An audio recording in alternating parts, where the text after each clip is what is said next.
Jugadores que se comieron el personaje. Cuando el mito se vuelve más fuerte que el futbolista, la caída es inevitable. Hay algo que siempre pasa desapercibido cuando hablamos de fútbol. Hablamos de técnica, de goles, de títulos, de clubes. Pero muy pocos hablan de lo que pasa cuando un jugador deja de ser jugador y se convierte en personaje. Porque una cosa es tener actitud, tener carisma, creértela un poco. Pero otra es cruzar la línea. Cuando el personaje se adueña del jugador, empieza la caída. Silenciosa. Lenta. Irreversible. Y hoy vamos a hablar de eso.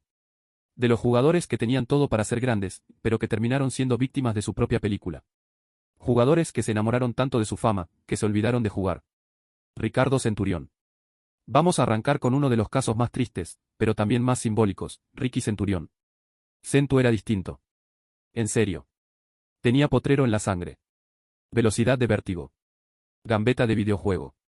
Una zurda atrevida, insolente. Y además, tenía algo que no se entrena, carácter. Pero a veces, el carácter te destruye más de lo que te construye. Porque Ricky no supo cuándo frenar. No supo decir no a la fiesta. No supo decir no a las redes, a las armas, al ego, a la pose. Cada vez que parecía que volvía, caía más hondo. Racing le dio más oportunidades que nadie. Boca lo quiso volver ídolo. Vélez apostó todo por él. Y todos, terminaron chocando contra la misma pared, el personaje. Centurión dejó de ser futbolista para convertirse en un símbolo de lo que pudo ser. Y eso duele. Darío Benedetto. El Pipa tenía todo. Llegó de México con goles, con carisma, con una confianza descomunal. Metía goles de todos los colores. En los clásicos era un animal. Cada vez que jugaba contra River, la rompía. Hasta que llegó la final. Esa noche en Madrid fue un punto de quiebre. Porque no solo perdió Boca. También se rompió el Benedetto futbolista, y nació el personaje. El de la lengua afuera. El de la sonrisa burlona. El que pensó que ya era ídolo, sin haber ganado nada. Y cuando volvió de Europa, no volvió el mismo. Volvió un Benedetto que hablaba más de lo que jugaba. Que erraba penales, que se peleaba con compañeros, que metía más escándalos que goles. Y lo peor, nunca se bajó del pedestal. ¿Sabes qué es lo más peligroso de comerte el personaje? Que no te das cuenta. Crees que estás en la cima, cuando ya estás cayendo. Y eso, exactamente eso, fue lo que le pasó al próximo nombre. Agustín Almendra. Almendra era una joya de inferiores. Lo comparaban con Gago. Algunos se animaban a decir que tenía cositas de Redondo. Tenía visión, fuerza, técnica, personalidad. Pero también tenía algo que nadie quiere tener, impaciencia. Apenas debutó, se creyó estrella. Quería jugar sí o sí, aunque no lo mereciera. Se peleó con técnicos, con compañeros, con el club entero. En Boca lo marginaron. Y él, en vez de recapacitar, se enterró más. Cuando Racing lo rescató, muchos pensaron, ahora sí, vuelve el verdadero Almendra. Pero el personaje sigue ahí. Callado, esperando su momento. Y todos sabemos que si vuelve, va a volver a hacerle daño. Cristian Pavón. Lo de Pavón es distinto. Porque a él no lo destruyó un escándalo. Lo destruyó el humo. Lo inflaron tanto, lo llenaron de expectativas tan irreales, que se convirtió en su propia caricatura. Querían que fuera el nuevo Di María. Lo pedían para el Barcelona. Y él se lo creyó. Pero la realidad es que Pavón tenía una velocidad tremenda, y no mucho más.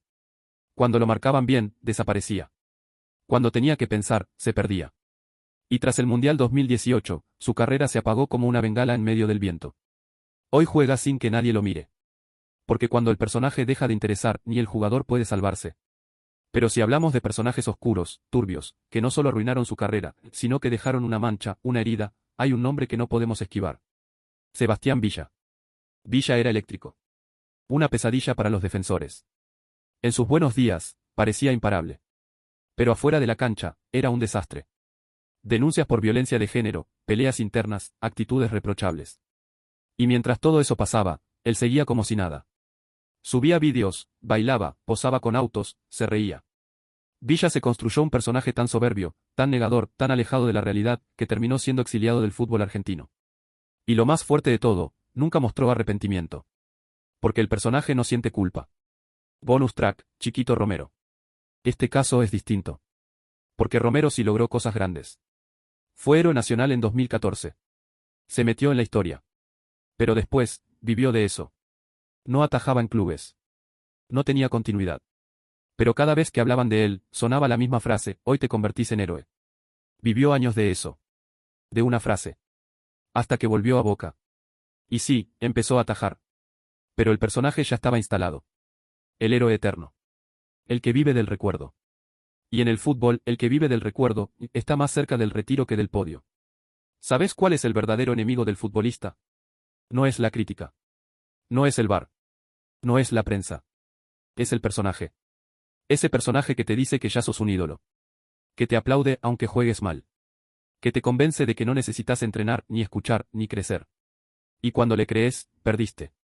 Podés perder partidos, podés errar goles, podés comerte goleadas. Pero si te comes a vos mismo, no volvés más. El personaje no duerme. El personaje no entrena. El personaje solo quiere que lo aplaudan. Y el día que no lo hacen, te deja solo. Y en el fútbol argentino, esa trampa es letal.